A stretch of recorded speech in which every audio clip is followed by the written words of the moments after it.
There are some people in this world with extraordinary gifts that don't ask to be special, but those are just born that way.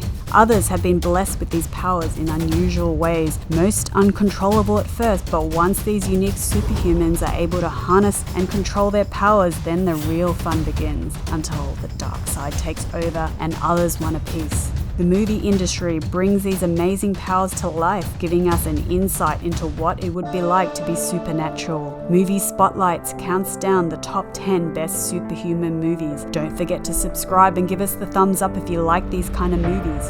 I mean, who doesn't like to see how epic mankind would be with awesome powers? Be sure to stay tuned to see who has the coolest and best use of superhuman powers at the very end. After M. Night Shyamalan's I See Dead People in Sixth Sense, I see dead people. his next film, Unbreakable, is part of a superhuman trilogy. It's about David Dunn, a security guard who is the sole survivor of a high-fatality train crash and walks away without a single scratch. As David wonders what happened, he encounters Elijah Price, whose body is excessively weak, and tells David his survival had nothing to do with luck but his unbreakable superhuman nature. David thinks Elijah is crazy. While at work, David brushes up against a man in line to a stadium and has a vision. The man has a gun. David asks his team of security guards to start patting down people, and the man in his vision steps away from the line. Elijah chases him down the stairs and breaking several of his bones in the process, but not before catching a glimpse of the gun, proving David has a natural instinct to pick up dangerous people via touch contact. Then his son, Joseph, and David decide to test out the theory with a weight session and impresses himself being able to bench close to 350 pounds with ease. David decides to test his super durability and extrasensory perception in public and sees visions of a janitor he encounters who has murdered a man and is holding the family hostage. He follows the man home and frees the children, but is pushed into a backyard pool and almost drowns. His weakness is water, but he is rescued and chokes the janitor to death. Carrie, played by Chloe Grace Moretz, is a shy outcast teenager who is bullied by her classmates and abused by her religious, paranoid mother. We have no choice. We have to tell your mom. No! Carrie learns to use her telekinetic powers at the school, and as she learns to control them, she becomes even more powerful.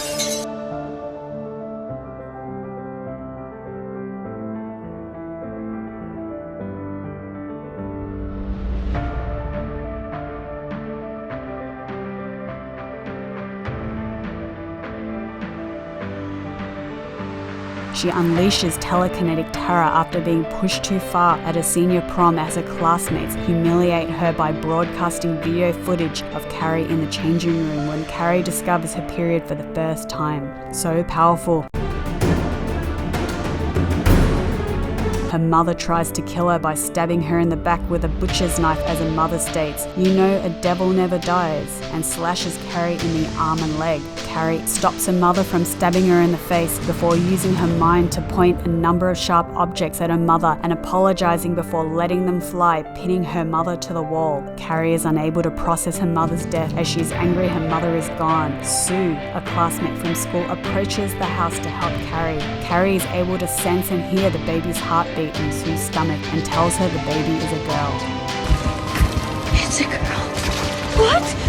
I don't know. Sue drops her jaw in surprise as she is unaware she is even pregnant, and Carrie pushes Sue to safety before the house collapses around her, burying Carrie and her mother.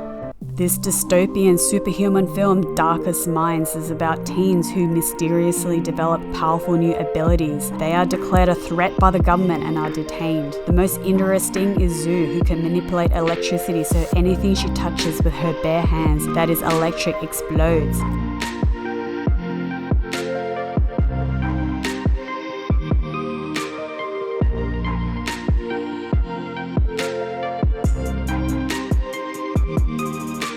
Liam is a powerful telekinetic. And then there is Ruby, the film's antagonist, played by Amanda Steinberg, as well as Clancy, who both can read and control people's minds. Clancy faces off with Ruby and tries to get her to submit to him and do as he commands, but Ruby is too strong.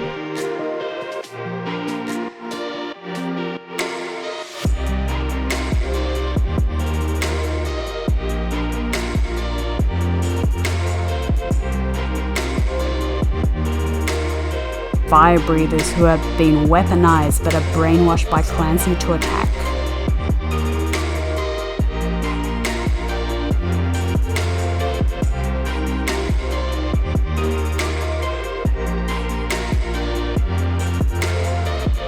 David Rice, starring Hayden Christensen in Jumper, has the ability to instantly transport himself any place he can imagine in the blink of an eye. The movie does a good job for viewers at visualizing how jumpers move. He uses the gift to globetrot, living on money he steals by jumping into bank vaults, storing his stashes behind a hidden wall. He's captured by evil Roland Cox, played by Samuel L. Jackson, who knows how to keep David from jumping, being in a secret society that targets jumpers with intentions of exterminating them. David ends up forming an alliance with a fellow Griffin, played by Jamie Bell, to take on Cox together. Interesting to note, there was a sequel planned, but this turned into a TV series on YouTube's streaming platform called Impulse, giving the director more creative freedom.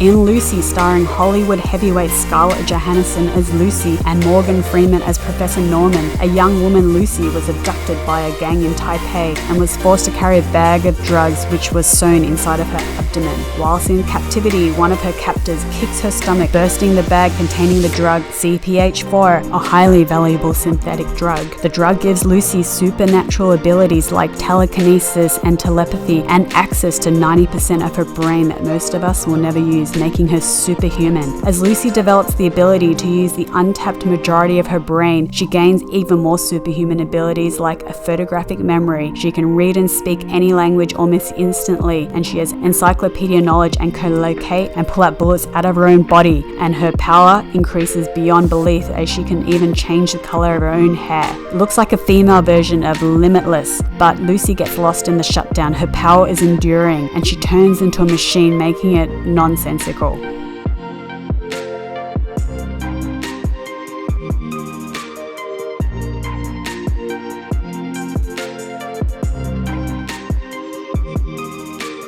In Wanted, it stars James McAvoy as Wesley, a frustrated office worker who learns that he is the son of a professional assassin and that he shares his father's superhuman killing abilities. His father is murdered, and he meets Fox, played by Angelina Jolie, who recruits him into the fraternity, a secret society of assassins which takes orders from fate itself. Sloane is played by Morgan Freeman and teaches Wesley to tap into his dormant powers. The powers involve the amazing ability to curve bullets around targets. There is an interesting twist at the end where Wesley learns the truth about his father. It is entertaining and full of non-stop action sequences and great special effects, and a nice twist at the end.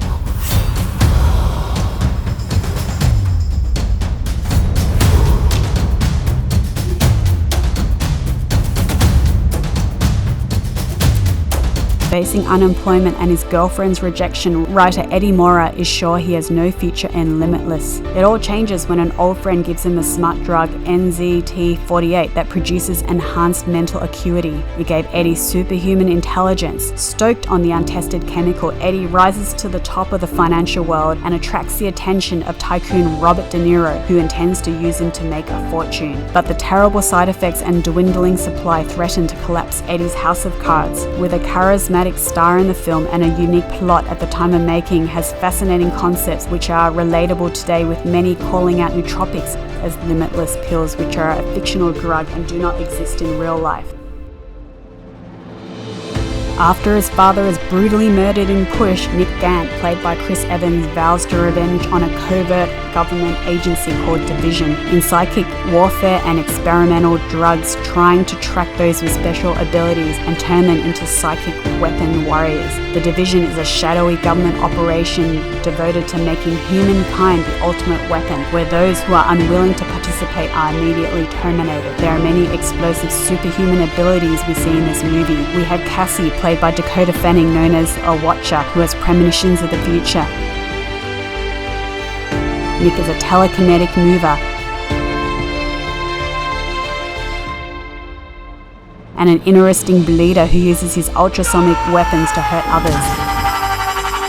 A wiper who can erase memories. Stitch, who is able to heal people.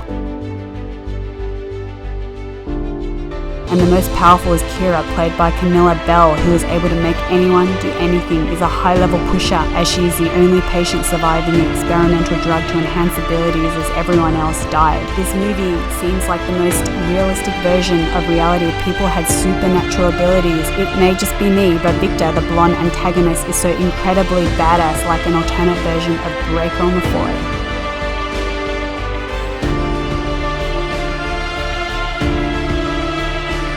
In Iron Number 4, Alex Pettyfer stars as John Smith, who has no real past and no true home, as he is an alien and That's not human. What are you? and his guardian Henry, played by Timothy Oliphant, are on the run from merciless enemy bounty hunters. John displays a strong telekinesis power but also develops telepathic communication with animals.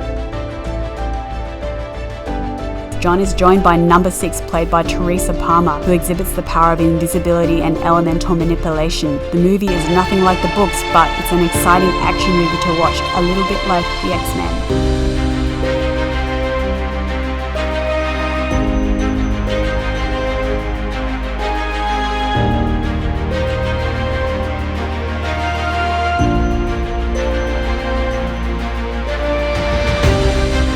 Before we reveal the number 1 top superhuman movie, be sure to subscribe for more and hit the bell notification and give us a thumbs up. The number 1 superhuman movie we think is Chronicles. It's about 3 high school seniors who bullied Andrew, his cousin Matt, and the more popular Steve, played by Dane DeHaan, Alex Russell, and Michael B. Jordan, who venture into the woods to take a picture of a deep hole and discover a glowing crystalline object which causes an inexplicable phenomena as they approach it. The trio were affected and gained telekinetic powers from the unknown object.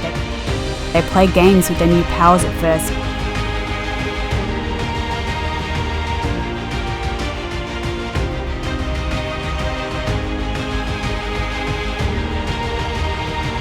but it turns out that their new abilities grow stronger.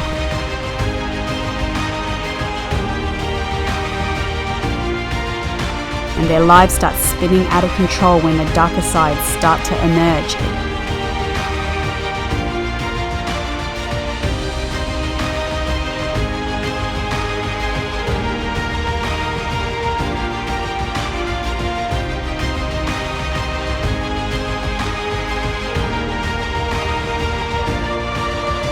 It is probably one of the best superpower movies out there that's not Marvel, that nobody is talking about. Which is your favourite superhuman movie? Which did we miss? Tell us in the comments.